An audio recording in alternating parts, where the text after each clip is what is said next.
In this video, I will be showing you how to connect Lovable to GitHub. Let's get started. First, on the Lovable homepage login modal, I click Continue with GitHub. This opens a pop-up window prompting me to sign in to GitHub. I select Continue with Google, which brings up a Google account selector. I click on my Google account to authenticate with GitHub. On the confirmation page, I review the permissions and click Continue. This redirects me to the GitHub sign-up page. I enter my username in the username field. Then I click on the country, region drop-down menu, type in my country, and select Philippines from the list.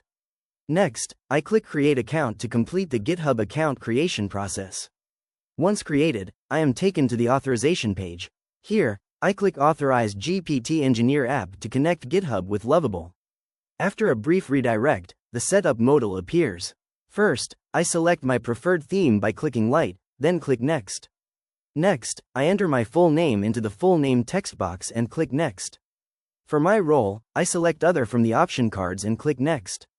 Finally, for the company size, I click Solo and wait for the application to submit my preferences and complete initialization.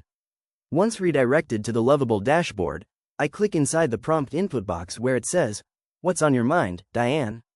I paste a detailed prompt to generate a modern to-do list web app with task categories, due dates, dark mode, and local storage. Then I click the Send button to generate the app. Lovable processes the request and builds the application step by step. On the right side, the live interactive preview opens showing the generated application called Tasky. I can explore the interface, switch filters, view task categories, and test out buttons. Connecting Lovable to GitHub allows seamless integration and app deployment. If you found this walkthrough helpful, please consider liking the video and subscribing for more quick tips and tutorials.